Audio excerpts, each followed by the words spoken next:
자, 지금 브렉시트 이후에 세계 경제는 어떻게 되어 갈 것인가를 놓고 여러 가지 논란이 많습니다. 자, 조지 소로스가요, 리먼 브러더스급 재앙이 덮칠 것이다. 그리고 리가르드 IMF 총재는 극렬한 공포는 없을 것이다 라고 이야기를 하고 있습니다. 자, 그러면 어떤 것이 맞는 것인가 한번 보겠습니다. 자, 소로스는 이미 92년에 영국과 독일이 EU에 대한 주도권 싸움을 벌여서 통화전쟁이 촉발되자 파운드가 가치가 떨어질 거라고 보고 100억 달러 이상을 베팅해서 10억 달러를 벌은 사람입니다. 솔직히 말하면 사회적으로 목소리도 많이 내고 동구권에 무슨 민주화에 기여도 했다 어쩌다 말도 있지만은 저는 이 사람은 매우 더러운 놈이라고 보고 있습니다. 그는 한 매체에서 브렉시트 혼란으로 인해 세계 경제가 2007-2008년 사이에 있었던 글로벌 금융위기에 버금가는 타격을 입을 거다라고 밝혔는데요. 영국은 EU와의 교역량이 전체 교역의 절반을 차지하는 만큼 핵폭탄급 충격을 받게 될 것이라고 말했습니다. 자, 그리고 이 파운드화 폭락으로 환율이 저렴해진 장점이 있지만 금융기관 이탈이 시작되면, 즉 영국에 있는 각국의 금융기관들이 이제는 영국이 EU에서 빠졌기 때문에 우리는 런던에 있는 우리의 브랜치들을 빼겠다, 이렇게 되면 직원들이 인근 스위스나 스코틀랜드 등 다른 유로존 허브로 빠져나가는 과정에서 발생하는 시장 충격은 이런 장점을 뒤덮고 남을 것이다. 자, 이런 시장 상황에서 당장 세계 최고가를 누리던 영국의 런던 주택시장부터 망가지면서 런던 시민들이 감당하기 어려울 고통이 생길 것이다. 자, 이렇게 이야기를 했고, 이 소로스의 전망에 서머스 재무장관, 이 양반은 그 전 미국 재무장관으로서 뭐 여러가지 이 재정 금융 문제에 대한 세계적인 명성을 얻고 있는 사람입니다. 워싱턴 포스트 인터뷰에서 국민투표에 이어 시장은 엄청난 변동성에 시달릴 가능성이 크다. 그러면 금요일 블랙 프라이데이만으로 끝나지 않을 것이다. 이 블랙 프라이데이라는 것은 일시적으로 시장 외적 충격으로 인해서 주식시장이 상당히 추락하는, 그걸 블랙 프라이데이라고 통상적으로 말을 하죠. 자, 그런데 상황이 절망적이지 않다라고 보는 시각도 있는데요. IMF 리가르드 총재는 중앙은행 총재들이 각국에 충분한 돈을 풀어서 시장을 안정시키는 역할을 수행했고, 정책 입안자들도 시장 참여자들에게 상황이 통제되고 있다라는 확신을 주고 있기 때문에 파운드화가 10%까지 폭락하는 등 폭력적이고 잔혹하며 이런 적극적인 거대한 움직임이 있었지만은 2008년 금융위기 때 같은 그런 위기로는 전환되지 않을 것이다 라고 이야기를 하고 있습니다. 자, 이 핀란드 전 총리인 알렉산드르 스투브 씨도 정시를 통한 1차 충격의 여파도 리먼 브러더스 부도로 닥친 2008년 금융위기 때 미치지 못한다. 브렉시트가 당장 특정 국가를 망하게 할 정도는 아니다라고 이야기를 하고 있습니다. 그러나 비관적인 시장 전문가들은 브렉시트 충격으로 위안화 절하가 계속되고 있고, 결국 중국의 대부채가 늘어나고 자본 이탈도 커지면서 시장이 주저앉는 최악의 시나리오도 예상을 한답니다. 자, 이에 대해서 리커창 중국 총리는 경제지금 책임자죠. 필요시 브렉시트라는 또 다른 외생 변수 맞바람에 대처할 수 있는 정책 여력이 충분하다. 중국이 추락하지는 않을 거다. 이렇게 이야기를 합니다. 자, 브렉시트로 인해서 가장 약한 고리들이 벼락을 맞게 될 건데, 이 전문가들은 중국이 그리 될 거다라고 예측을 했던 거죠. 자, 무엇보다 브렉시트 국민투표 이후에 가장 우려되는 것은 EU 질서화의 과정에서 고립주의, 보호무역주의가 득세하는 부분입니다. 자, 지금 EU에 있어서 독일, 프랑스, 이탈리아는 영국이 빨리 탈퇴 협상을 하자라고 이렇게 이야기를 하고 있고요. 그래서 영국이 이 탈퇴서를 내서 협상을 개시해서 새로운 EU의 어떤 자극이 필요하다. 영국이 탈퇴 신청서를 제출하기 전에는 어떠한 협상도 할 수 없다.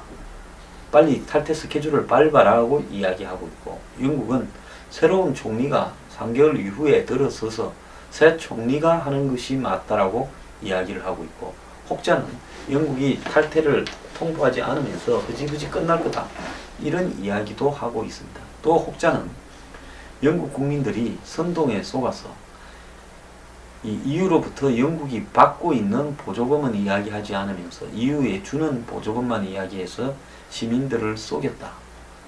EU 탈퇴가 가져올 충격에 대해서 과소하게 포장했다. 그러고 난 다음에 지금 문제가 우리가 무슨 짓을 했냐라는 식으로 다들 후회하고 있다.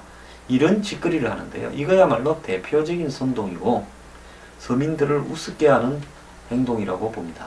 자, 서민들이 무식하다고 그렇게 매도를 하면 안 되죠. 그렇지 않습니까? 각자가 자기 선택을 할 때는 자기가 겪고 있는 경제적 이해관계에 따라 판단하는 겁니다. 영국의 상류층이나 영국의 지식인층, 영국의 많이 배운 고등교육층이 탈퇴를 반대한 이유는 탈퇴를 안 해야 자기들한테 유리해서 반대한 거 아니겠습니까? 그렇다면 영국의 서민들이요, 자기들이 왜 탈퇴하는가에 대해서 그 상류층들, 교육 많이 받은 사람들만큼 논리적으로 설명을 못하더라도 그 사람들은 그럴 만한 분노가 쌓였고 자기 이익이 침해받고 있기 때문에 그러한 것입니다. 그걸 그런 식으로 지금 매도하는, 탈퇴 이후에 무분별한 보도는 매우 잘못된 것이며 그걸 한국에 전달하는 언론들도 문제가 있다고 보고 있습니다. 어쨌거나 지금 이 EU가 와해되는 과정에서 고립주의, 보호무역주의가 득세하는데, 조지 소로스는 재앙적인 시나리오는 이미 현실화되었고 유럽의 분열은 돌이킬 수 없을 정도로 커졌다라고 이야기를 했습니다. 영국과 유럽은 끈질기게 발목을 잡는 경기 침체와 정치적 불확실성이라는 이중고와 싸우게 될 거다 라고 전망을 했는데요. 자, 2008년 금융위기를 예측했던 루비니 뉴욕대 교수는 한국 언론과 만나서 EU가 더 강력한 통합과 느슨한 통합이라는 선택지를 놓고 방향을 제대로 정하지 못하면 해체 수순을 밟게 될 거라고 했습니다. 결국 빙산의 한 부분을 떼어낸 후 다시 제갈길을 찾아 흘러가느냐 아니면 실패해서 가라앉느냐 하는 분기점은 EU를 이끌어가는 리더십에 좌우될 거라고 하고 있습니다. 블레어 전 총리는 뉴욕타임스 기고에서 유럽의 분열이 또 다른 화약고를 만들 수 있다고 우려했습니다. 블레어 전 총리의 이 과거 집권기에 영국은 오랜 두통거리였던 북아일랜드 분쟁을 해결하는 협정을 체결했고, 그 결과로 테러와 피로 얼룩졌던 북아일랜드 벨파스트 거리에서 전쟁이 멎었는데요. 블레어 전 총리는 이제 영국의 EU 이탈로 북아일랜드에서 잠잠하던 급진적 독립주의자들이 다시 고개를 들게 될 것이다. 슬픈 일이다 라고 이야기를 했습니다. 서머스 전 장관도 미국은 이번 사태를 강 건너 불구경해서는 안 된다 이랬는데요. 그래서 그런지 존 캐리 미 국무장관이 브뤼셀하고 런던을 긴급 방문해서, 브뤼셀은 EU 본부가 있는 데 아닙니까? EU가 영국의 악감정을 품어서는 안 되고 지금은 위기 극복에 집중해야 되고 영국에서는 동맹관계에 배남이 없다라고 이야기를 했습니다. 자, 그래서 영국은 탈퇴 통보를 조금 늦추면서 28, 29일 있을 EU 정상회의에서는 투표 결과만 설명할 거다. 자, 이렇게 이야기를 하고 있고요. 메르켈 총리는 영국에 심술궂게 하지는 않겠다. 가속 페달도 감속 페달도 밟지 않겠다.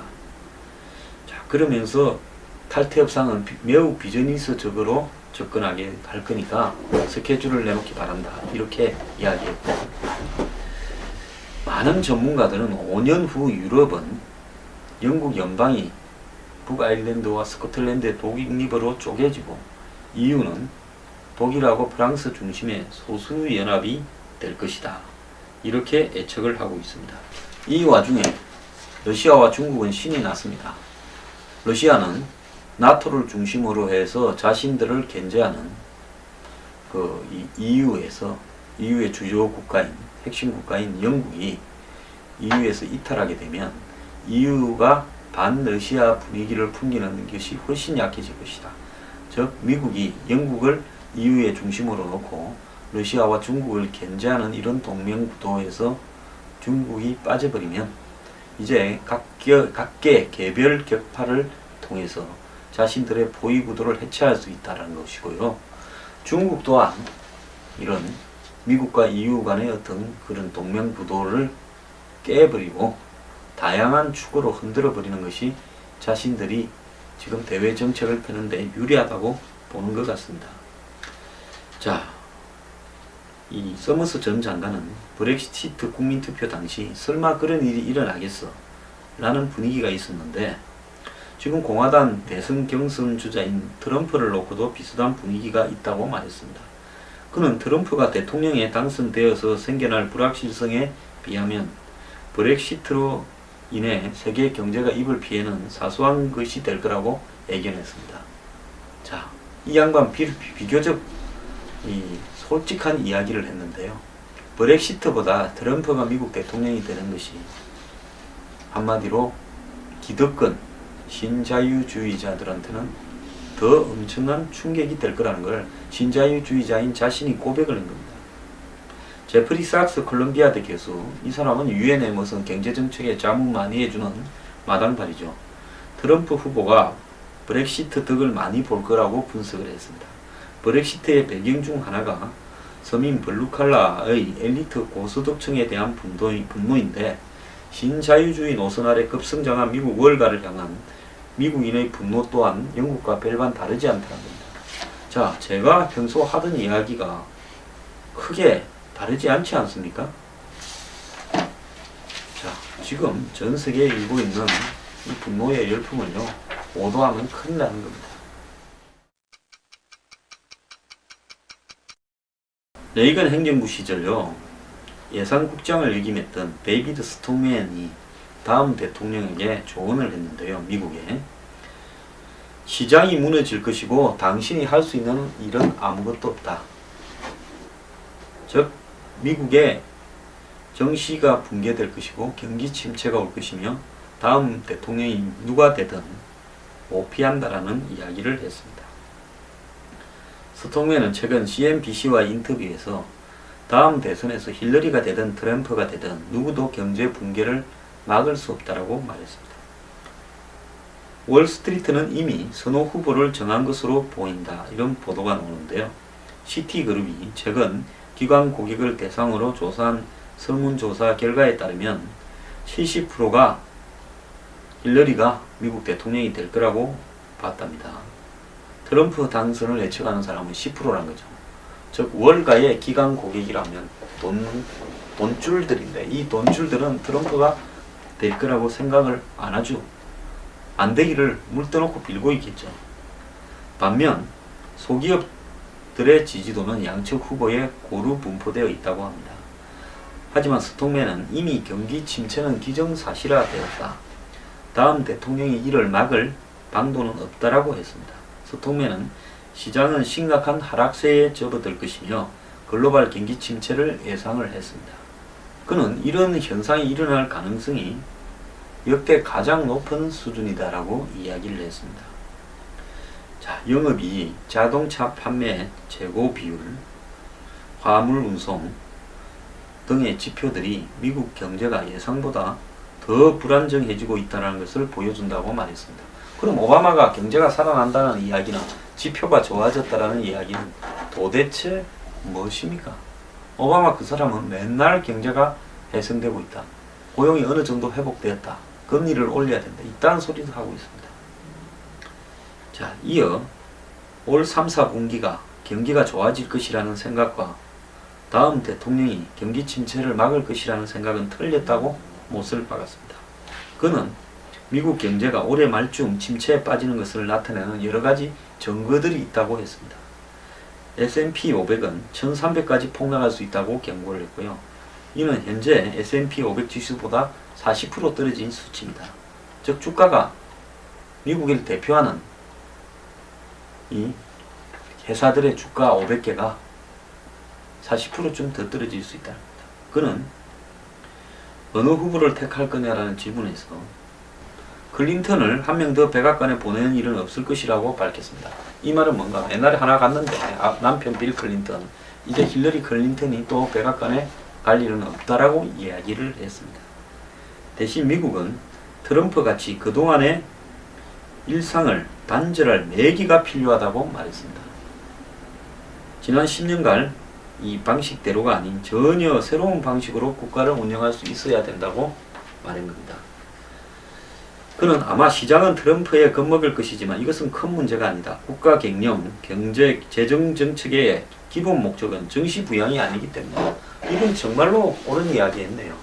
아니 한 국가가 경제 정책을 구사하는 가장 큰 목적이 주식 올리려고, 주식 가진 사람 돈 벌게 해주려고 하는 거 아니지 않습니까? 자, 트럼프가 그동안의 일상을 단절할 매기라는 건 뭔 말인가? 매기라는 것은요, 우리가 흔히 이야기하는 게 저기 남해 통영에서 생선을 잡아가 이렇게 담가가지고 서울까지 싣고 오는 과정에 화를 그냥 놔놓으면 얘들이 그냥 이 스트레스로 죽어버리는데, 바다 매기 하나가 계속 그냥 생선들을 잡아먹으려고 그 수조 안에서도 쫓아다니면 서울까지 와서 살아있다라는 거 아닙니까? 마찬가지로 미국 경제의 일상은 그동안에 월가와 다국적 기업과 정치권과 이어지는 부패 메커니즘에 의해서 운영되어 오면서 미국의 경제 꼬라지가 저거 모양이 되었는데, 이런 부분들을 단절할 충격파가 필요한데 그것이 트럼프에게 요구된다는 거고, 지금 지난 10년 했던 방식이 아닌 미국 사회를 완전히 뜯어 고쳐야 되는데 그것이 트럼프가 할 수 있는 역할이다라고 말한 것입니다.